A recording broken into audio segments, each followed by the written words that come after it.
Perkenalkan, nama saya Nadia Inayatul Islamia dengan NPM 230410101113. Kenalkan, saya Nur Alia Dimlan Hadi dengan NPM 230410101126.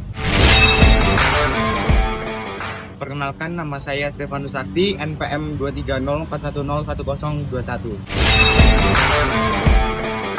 Pada hari ini kita akan melakukan wawancara dengan Bapak Kades Kelurahan Pabean. Tentunya kita akan membahas etika profesi.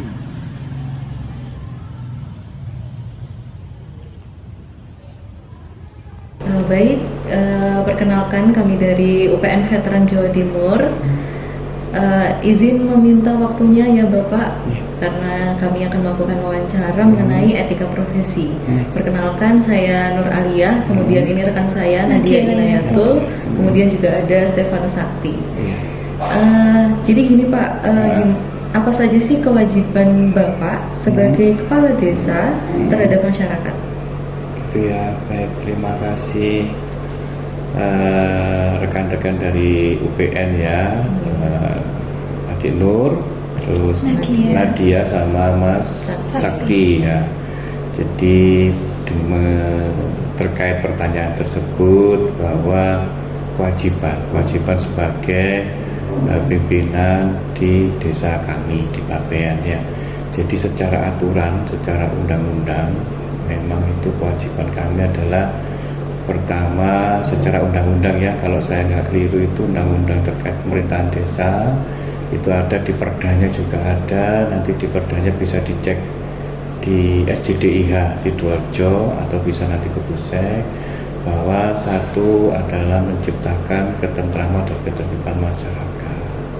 Kedua, terkait pelayanan publik, pelayanan kepada masyarakat terkait apapun itu. Satu, surat menyurat, terus pelayanan dasar, pelayanan kesehatan. Jadi apapun pelayanan yang ada di tingkat level bawah itu kami melayani. Seperti itu. Kalau untuk penjabaran lebih banyaknya, memang banyak jenis pelayanan. Nanti bisa dicek di pelayanan di front office kami. Nanti bisa dicek apa aja pelayanannya, seperti surat-surat nikah, SKCK, ya melalui online, domisili, ya kan, terus kemudian pengantar apapun, nanti itu juga ada di kami. Yang pasti setiap kepala desa terutama dan aparatur desa, mulai sekretaris, kemudian kasih-kasih yang ada di bawah sampai tingkat kasum, itu memang satu adalah berkewajiban memberikan pelayanan sebaik-baiknya kepada masyarakat. Itu berdasarkan peraturan perundangan yang berlaku. Jadi tidak diperbolehkan melebihi dari rule itu. Itu ya. Ada lagi? Lalu Bapak, menurut Bapak sendiri, hal-hal apa saja yang boleh atau baik dilakukan oleh seorang kepala desa dalam menjalankan tugasnya? Hal-hal yang boleh ya, boleh atau tidak bolehnya.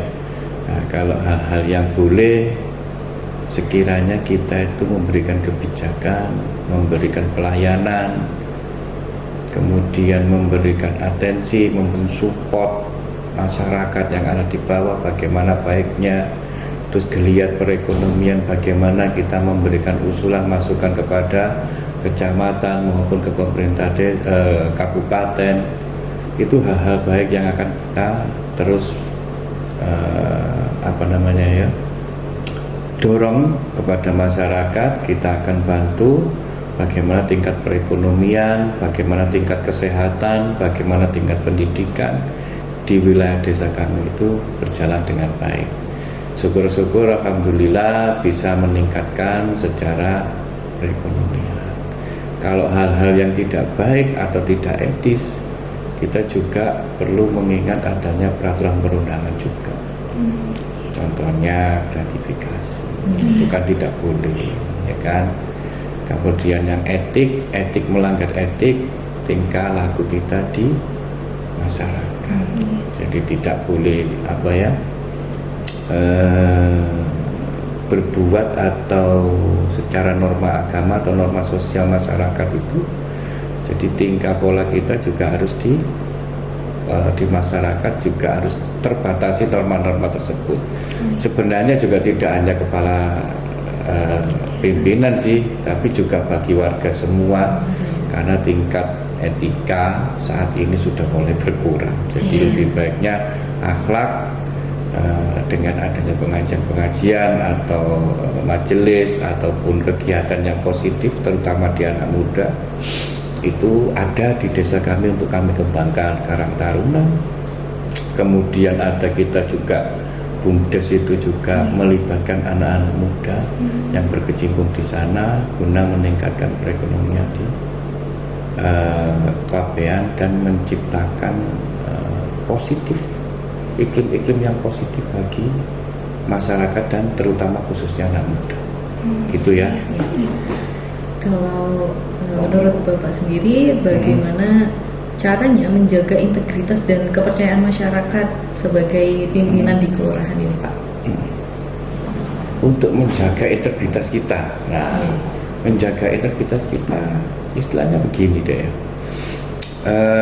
Menjaga itu adalah merawat. Nah, merawat itu bagaimana kita berbuat baiknya. Berbuat baik itu dalam artian seperti yang disampaikan tadi sebelumnya, pertanyaan sebelumnya.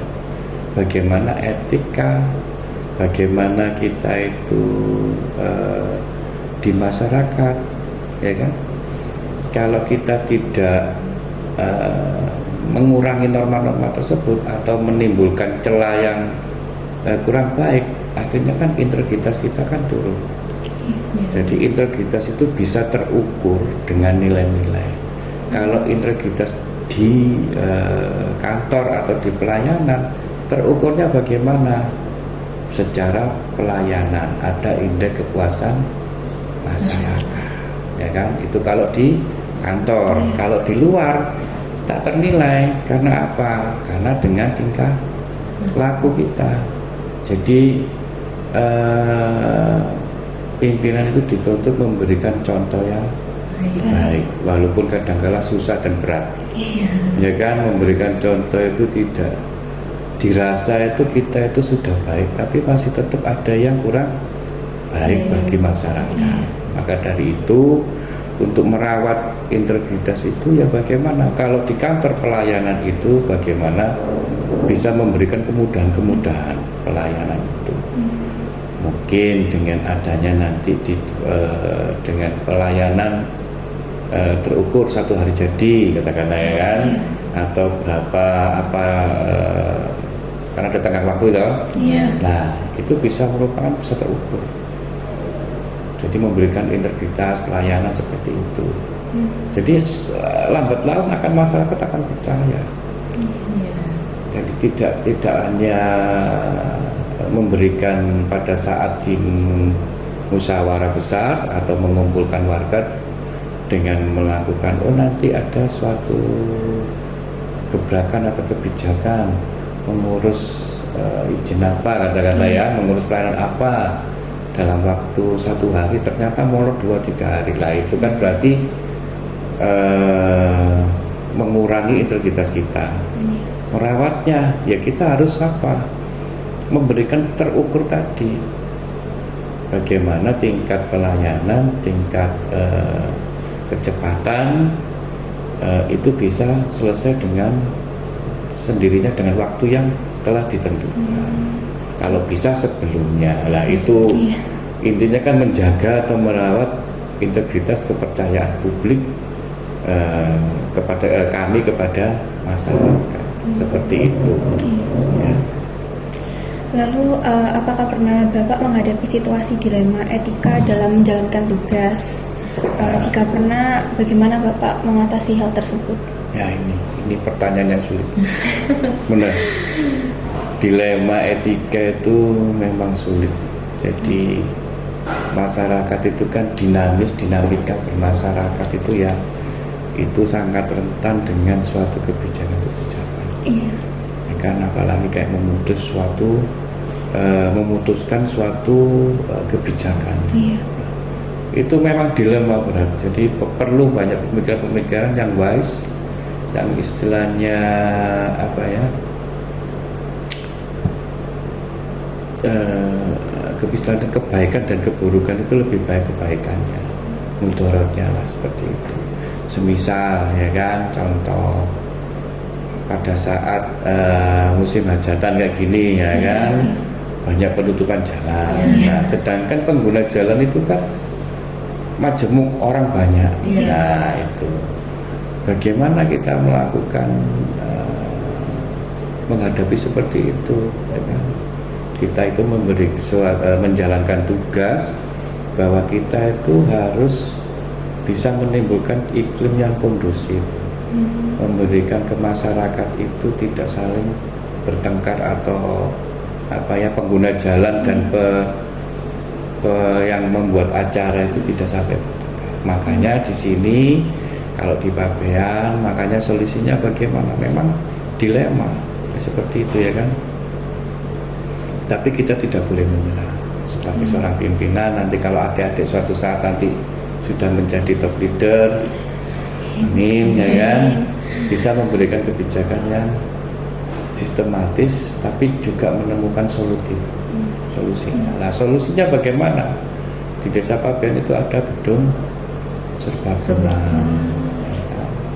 Nah, itu khusus untuk warga Pabean diberikan tarif itu kalau orang lain 4 juta, kalau di desa khusus warga sini 1.500.000, berarti berapa? Sepertiganya ya, nggak sampai ya, seperti itu. Nah, untuk memberikan simulatif memberikan intensif untuk meningkatkan gairah, ayo berbondong ke sana tanpa merugikan kepentingan umum, ya kan?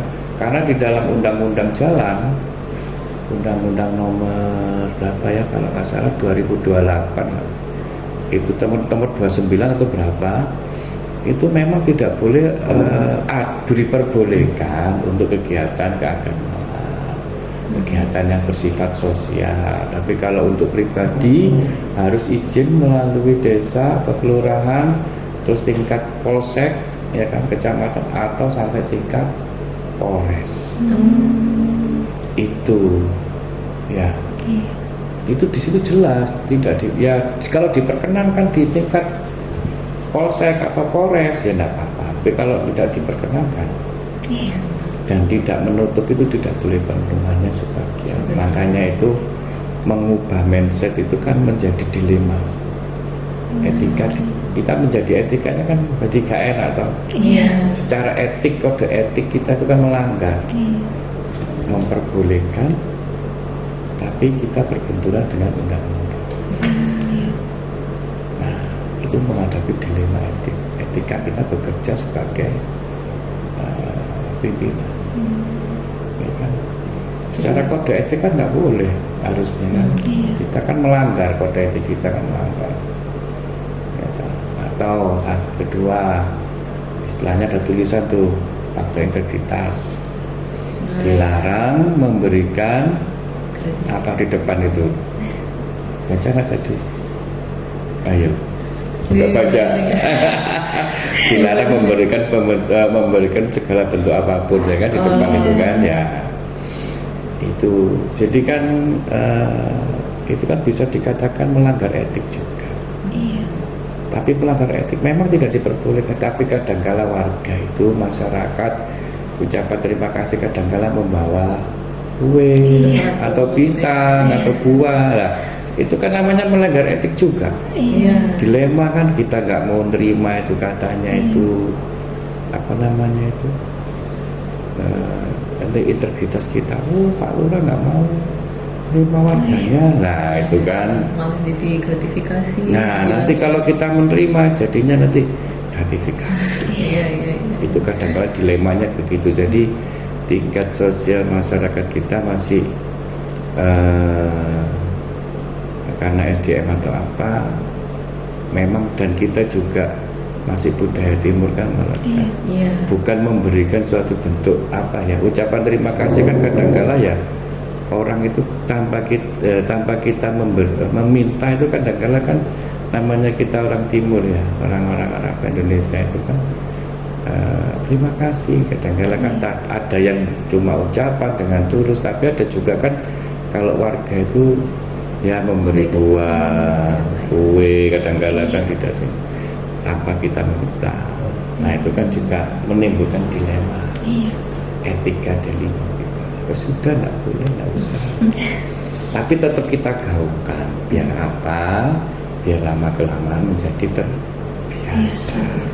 Kalau tidak seperti itu nanti akhirnya terus-terusan. Nah, sambil kita lihatkan aturannya begini, sambil di masyarakat di musyawarah atau ada pertemuan tiap 1 tahun sekali itu atau tiap setahun 2 kali itu kita turun ke dusun-dusun menemui warga. Nanti kita sampaikan mengurus apapun tidak memerlukan biaya, tidak perlu memberikan apa-apa. Itu tetap harus digaungkan, gitu ya. Iya. Susah loh kalau di masyarakat itu. Kalau top leader yang atas-atas enak. Kalau kita yang bersentuhan dengan langsung masyarakat itu, dilemanya itu etiknya nanti bisa terlanggar. Ya. Baik, terima kasih banyak Pak atas waktu yang diberikan untuk menjawab pertanyaan kami. Dari penjelasan Bapak itu sangat memberikan manfaat bagi kami atas wawasan yang diberikan. Sekali lagi terima kasih Pak. Sama-sama. Jadi kesimpulan yang kami dapat dari wawancara pada hari ini bahwa etika merupakan suatu hal yang penting bagi segala profesi yang ada. Seperti yang dikatakan oleh Bapak Tri Laksono Budi, suatu kepala desa Pabean, Sidoarjo, perilaku etis dan tidak etis dilakukan oleh seorang kepala daerah telah diatur dalam undang-undang mengenai pemerintahan desa. Kemudian terkait dengan dilema etika, seringnya menghadapi dinamika sosial masyarakat dan solusi yang dapat diberikan oleh Kelurahan Pabean adalah dengan memberikan bantuan yang sesuai dengan kebutuhan masyarakat. Solusi ini juga bisa digunakan sebagai langkah bagi Kelurahan Pabean dalam menjaga kepercayaan masyarakat. Sekian wawancara pada siang hari ini. Terima kasih.